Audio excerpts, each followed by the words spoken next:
think I'm better than you. Nah, I'm just icy. Stand 10 toes and paint, the haters try to indict me. Try to throw their hands up and they try to fight me.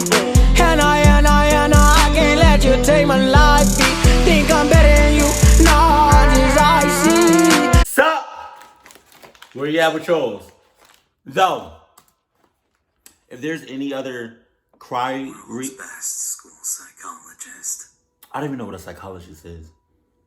When I was 12, I came to the conclusion that everyone in the world, including my own family, was against me. Wow.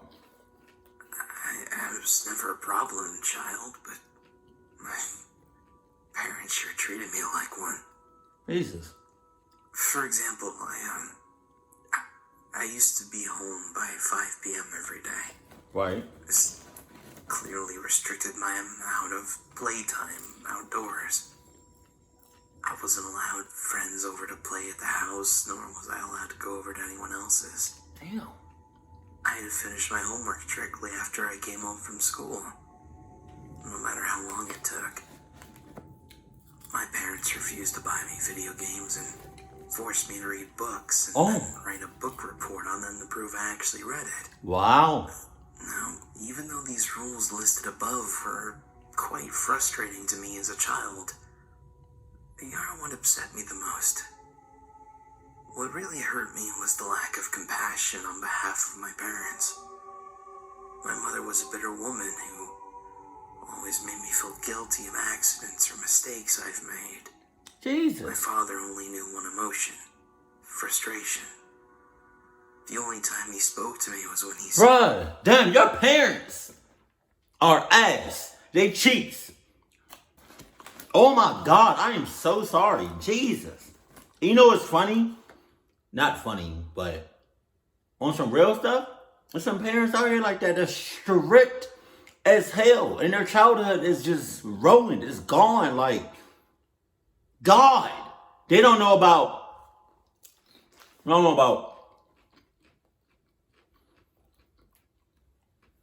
sorry. They don't know about, I'm still chewing.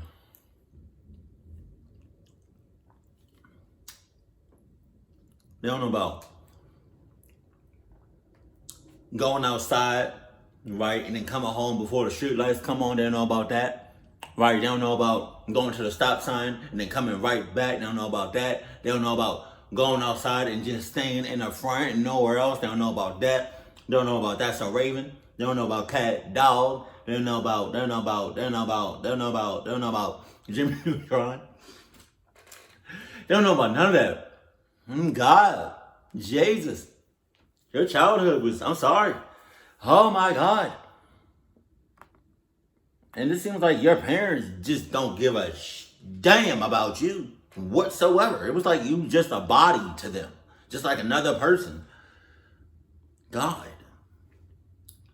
Your parents seem like the type of parents that when it's your birthday or Christmas or any family get together, they be like,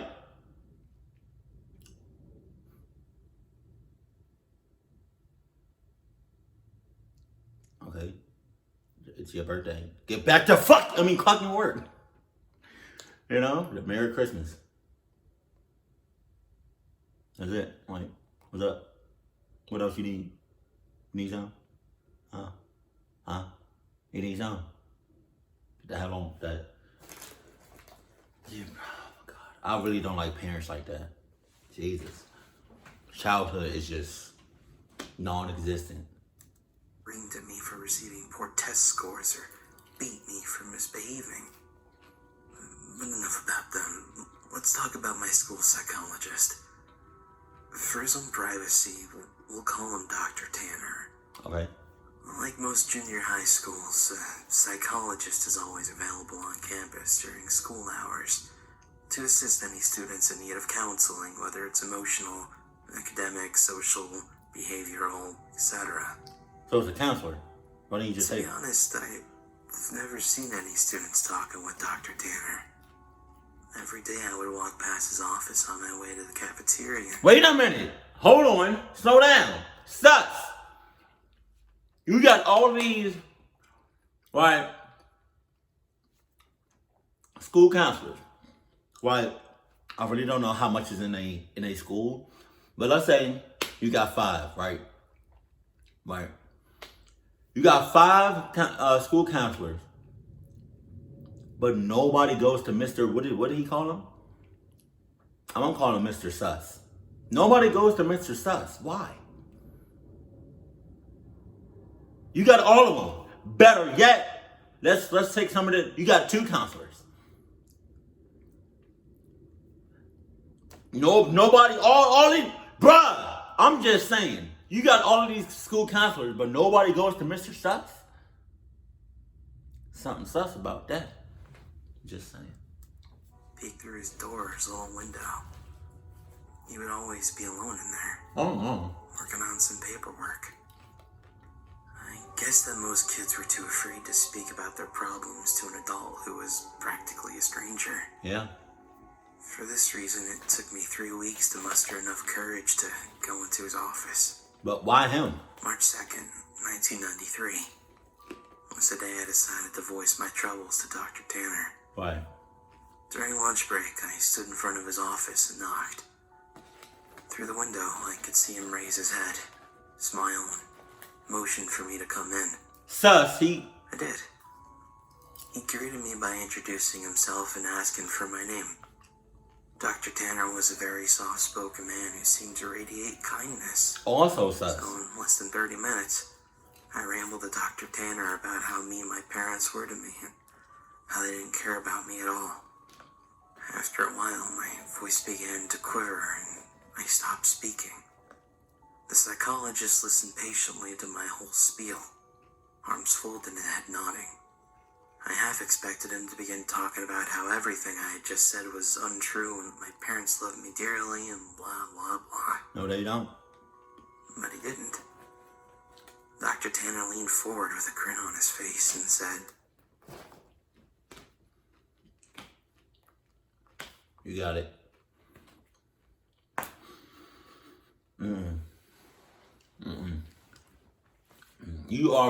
I'm already getting sus vibes from you, so I'm gonna need you to just stay exactly where you are. Don't move to the left a little bit. Don't move to the right a little bit. Don't back up. Definitely don't lean forward like you just did. Just stay there for the whole entire time I'm in your office. Okay? Because I'm getting some funny, weird, ill vibes from you. Alright? So just, I really didn't want to come to you. But every other counselor is busy as hell. You gotta wait, you gotta book like 2 months in advance. I don't got time for that. You're just completely open all the time. Which is, gotta be honest, come on, bro. So I'm gonna need you to just, alright? Just relax. Relax. Please. How about I say something else? Oh, I really hope Mr. Sus' hands is visible to the kid. And not like underneath the desk. You know what I mean? You know what I mean. I'm not about to elaborate what I mean. Okay? So long as the kid can see his Mr. Sus' hands like on the desk, or he can just see his hands, better yet, no, just keep them on the desk. Cause once they under the desk and the kid can't see his hands, I'm gonna go ahead. All right, I'm gonna head out. I'm just saying, that's disgusting. You know, I'm the best school psychologist in the world. Shit. I promise we will fix this. I rolled my eyes. Okay, but how? I have my ways. Oh, sus! I'm a man of my word.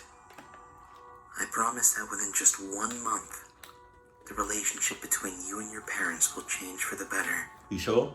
Forever. After a brief pause, he continued. Although I do need you to make me a promise. What? You have to promise me that you'll come back to my office after school tomorrow. After school? You won't tell anyone that we had this conversation today. Oh, no! It'll be our little secret. Pause. I breakfast. Mm-hmm.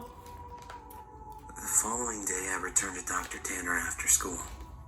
It was around 4 p.m. when I entered his office. After a warm welcome, he asked me to have a seat in front of his desk once again. Upon sitting down, I watched Dr. Tanner close the blinds on the door's tiny window. Oh my God.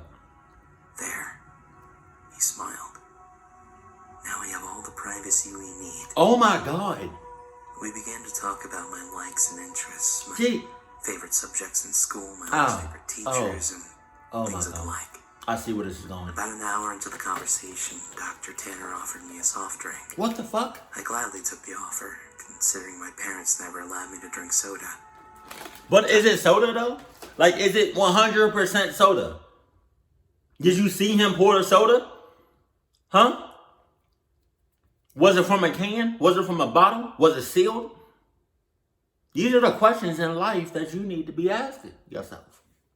And Mr. Sus, dude. Holy shit. I definitely saw this coming. I don't know exactly what's about to happen, but I have a pretty good sense about what's about to happen.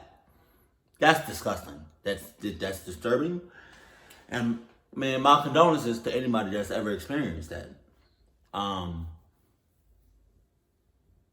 That's wow.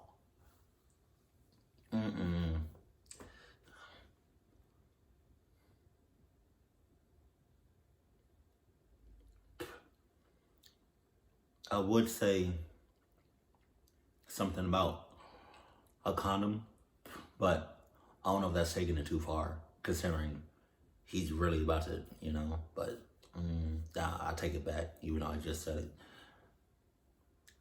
That's, oh. Tanner reached over to the mini fridge and fidgeted around before setting down 2 open cans of soda on the desk. Afterwards, we continued to talk about what was going on in my life, but it wasn't long before I passed out from whatever drugs Dr. Tanner put in my drink. See what I'm saying? It took me a minute or so to adjust my blurred vision upon waking. And when it did, I had no idea what to think. I was handcuffed to a bed and my mouth was sealed with duct tape. I immediately began to panic, squirming and tugging on the cuffs, but gave up soon after. My eyes widened in disbelief after looking around the room. There were posters of superheroes pinned up along the walls. Oh my God. Photographs of famous athletes on the shelves. In the middle of the room was an old television and Super Nintendo. Various cartridges stacked alongside it. I didn't know what to think. Here I am in a room filled with items most kids would die to play with. He's a pedophile. I probably would have cried out from joy hadn't I been handcuffed to a bed frame. My stomach sank once again as the door opened and Dr. Tanner walked inside. He sat down on the edge of the bed. Now, listen. Remember that I'm here to help you. My ass. And that I would never hurt you, okay? Oh my God. Dr. Tanner gently removed the tape from my mouth and then the cuffs from my hands. My first instinct was to begin crying, but something about Dr. Tanner made me feel safe. He smiled at me. I don't feel safe. I'm putting myself in the kid's shoes. I don't feel safe. I feel very ill right now. And I feel like you're about to do something if you haven't already. You're talking about you would never hurt me. So why was I handcuffed? Why was I duct taped? Why was I outside of the school? What did you do to me when I was unconscious? God.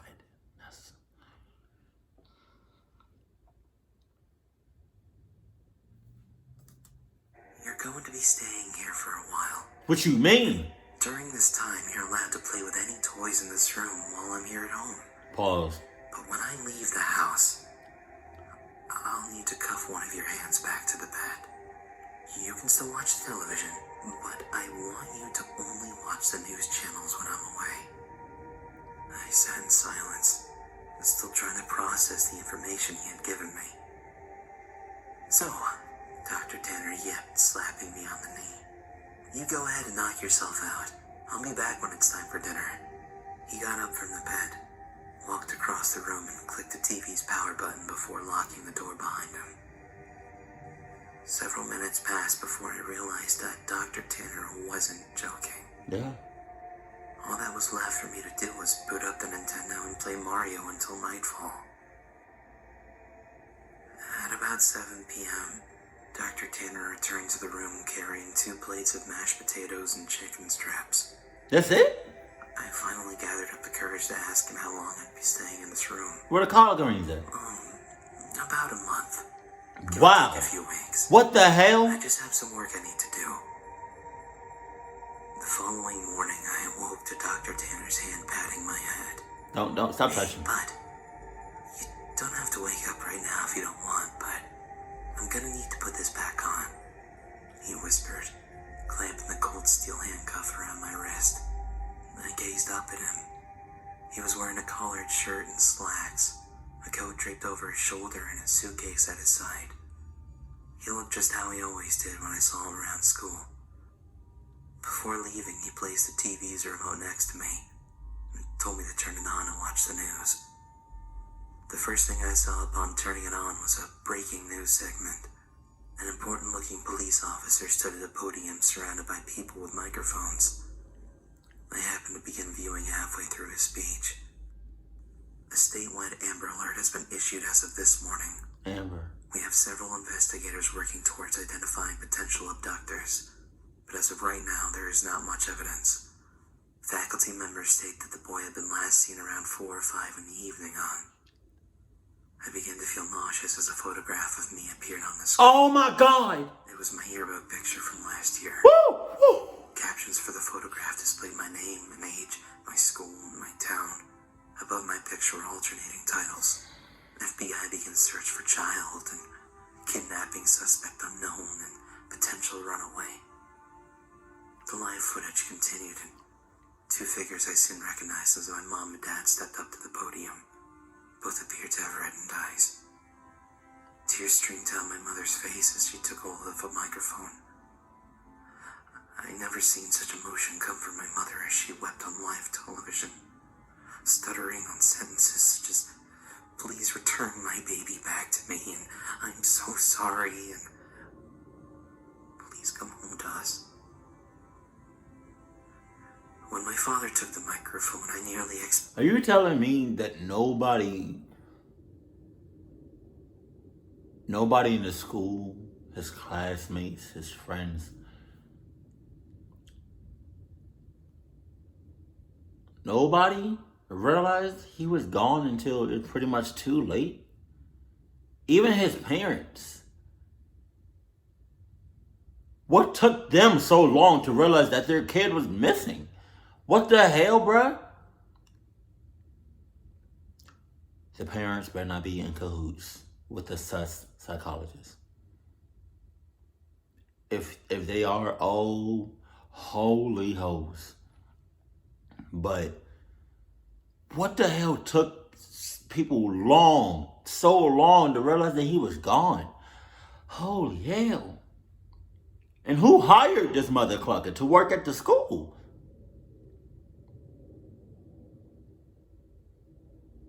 And to be honest, I wouldn't feel comfortable going back home.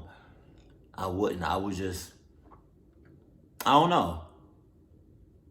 What is it called? A group home?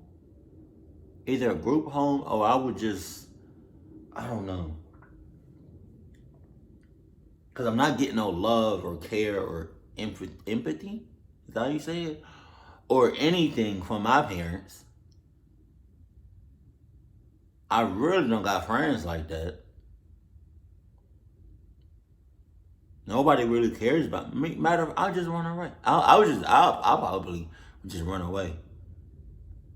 Or some Adidas on. Because the environment that I'm in, as far as my parents, the school, my friends, it's like nobody cares about me. And Mr. Sus, He only cares about my ass. He don't care about me. Come on now. Jesus.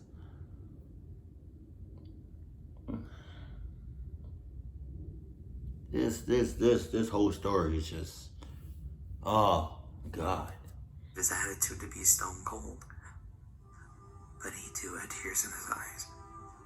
He pleaded to the world to bring his son home safely and lastly begged for my forgiveness. I know I haven't been the best father, but goddamn do I wish I had been now. Please bring my boy back. I turned the power off shortly after. My emotions were mixed, for I had never seen my father cry. I felt miserable that my parents were being put through so much. What? But at the same time, I guess I felt relief. I know now how much Mom and Dad love me. Do they, though? Nearly 4 weeks have passed, and Dr. Tanner has been treating me with the utmost respect.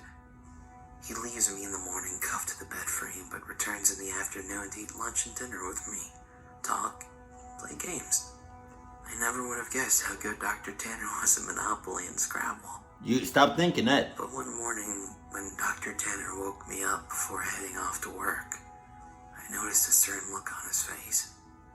I also realized that it was 3 hours earlier than he usually wakes me. You need to watch the news today. No exceptions.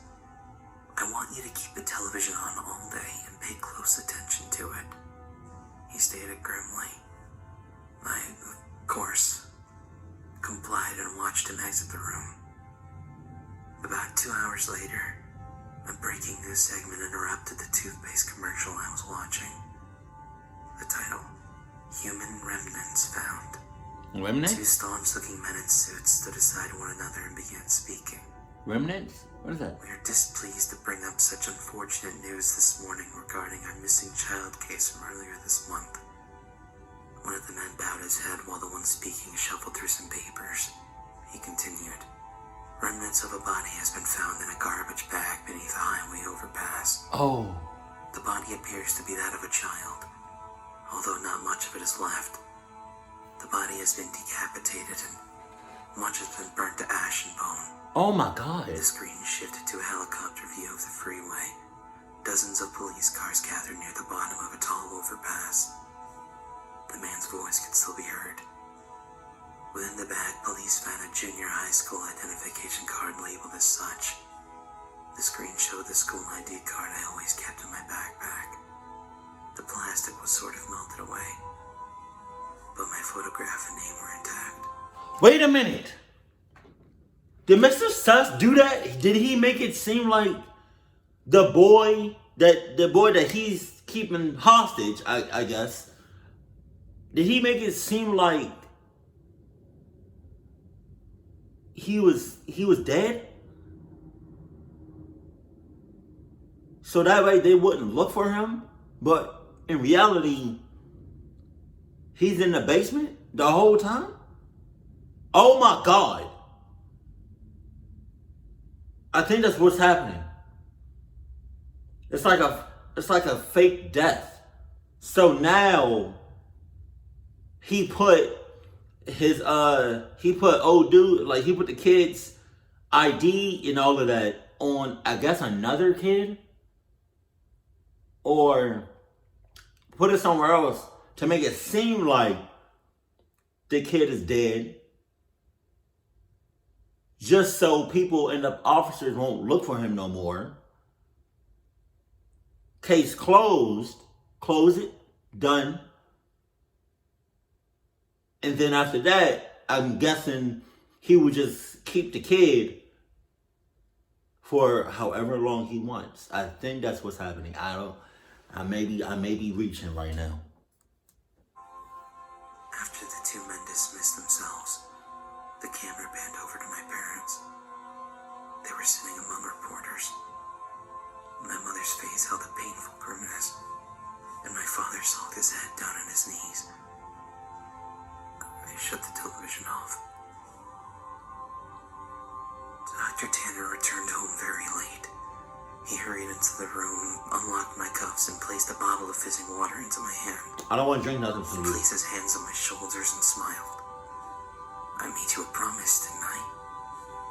I nodded, tears squeezing their way out of my eyes. You need to make me a promise again. He told me that I needed to drink all the water in the bottle. It would help me sleep. And that from here on, I am never to tell anyone that I ever met him. I promised. I told you I'm the best school psychologist in the world, Jesus. didn't I? Oh my God. And he was right. I awoke later that night to find myself lying in the middle of a park, stars shining brilliantly across the night sky. What? I recognized the park. It wasn't too far from my school. A mile or so down the road, I saw my house. The lights were off inside, but I could make out my father sitting on the step leading into the front door. I hesitantly called out to him. He lifted his head slowly, but when he saw it was me, he sprang to his feet, ran towards me, arms open, yelling my name. My mother erupted from the house behind him. Dr. Tanner was right. Things have changed in my family and I. My parents smile more often and treat me lovingly. I couldn't ask for a more perfect ending. Every now and then I see Dr. Tanner on campus, walking to and from his office.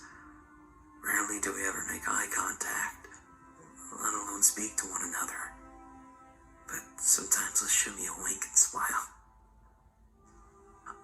I'll always keep my promise to him and pretend I never met him. But there will always be that one question forever floating in my mind. Who did Dr. Tanner decapitate and throw off the overpass?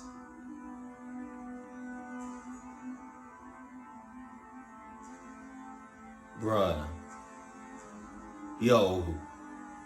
Cry Reads is a great storyteller. Oh my God. And I know in the past that I reacted to like 2 or 3 of his videos. Like way back when. But if there's a specific Cry Reads you want me to react to, let me know that in the comment section below. I'm dead ass. But was this like, was Mr. Sus, was that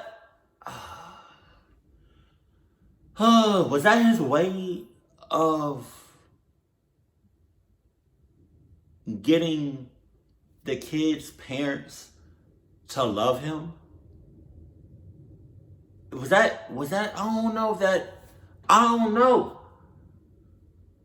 Because in the beginning, he told Mr. Sus that his parents never loved him or never seemed to love him, never showed any affection, no whatsoever. It was like they treated him as a stranger or like as a body and not as a kid, their kid. So it was no love. So Mr. Sus knew that, took the kid away for a little bit, right? Got their parents riled up, right? Got their senses hyped up, right? And wanted to look for their kid because they knew that they clucked up by not loving him and treating him as a kid and not having a kid life and a kid social life and stuff like that. So they realized that they clucked up with that. And then when they saw their kid again, now they love him. Now they treat them, now they treat him as their son.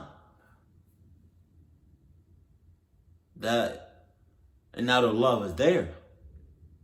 Their family. Was that Mr. Sus's way of helping him? Or was Mr. Sus really just, he is sus. He is sus. But I don't think he had to do all of that, like what he did, like handcuffing him to his house, taking the kid to his house, drugging him, right, handcuffing him. I didn't think he had to do all that. He could have just said, hey, look, I know you told me, right, that your parents never loved you, right? They don't treat you as their son. There's nothing there, right? Your family is broken. You told, all right, so I'm going to help you out. I'm going to take you to my house, right, where you're going to be there for a little bit. I'm not going to hurt you. I'm not going to put my hands on you, right? Pretty much you can do anything you want in the house. I'm just going to handcuff you so you don't do anything that you want in the house, right? So in hopes that your parents know that you're missing, want to look for you, and then I can release you after I drug you. I'm going to release you and put you in a pop, all right? And once they find you, that love can be, there can be love again. There can be like, y'all can be a family. He didn't have to do all that. He could have just said what he was going to do instead of just making it seem like he was just kidnapping him. And I got a question. Whose idea was it to hire Mr. Sus? Because that's crazy. He got a weird way of caring about kids and people. He got a weird way of showing it. And then cluck everybody in that school, the kids, the teachers, the janitors, because they all know about Mr. Sus, but they didn't tell the kid about him, of how he helps kids. He got a weird, funny way of showing it, bruh. But I don't know if he did it on purpose to help him. I don't know if that was his intentions. To help reunite that love and to bring that family closer together and lovable again. I don't know if Mr. Sus was there to help the kid to be a family again with his parents, or was it on some personal stuff that he got a fetish with kids? I don't know. But Jesus, about time for me to transfer schools. And that is kind of clucked up how nobody told him about Mr. Sus. Oh, well, I can see why. Because he would hurt somebody. I feel like if somebody ever knew or told on him how he helped kids. Which is why he told the kid to promise him that they never met, that he never been over his house, handcuffed, drugged, all of that. So he probably did that. He probably did what he did to this kid to a number of kids over a time period. But Jesus, people got some weird ways and sus ways of helping people. And this is just one of them. Oh my God, that was so weird, bro. But I'm gonna go with the benefit of the doubt that Mr. Sus, that he wanted to help the kid in his own weird sus way for them to be a family again, to love again. I wanna believe that. But this kind of reminds me of like the show on Netflix is called You, which is a great TV show.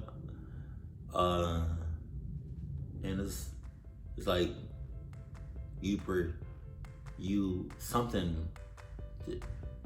want to protect or something, love. I don't know. He said something.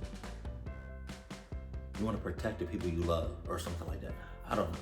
But yeah.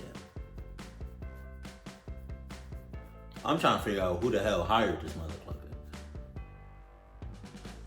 That's the real question. Keep it cool, keep it classy. I love you. Stay happy, my family.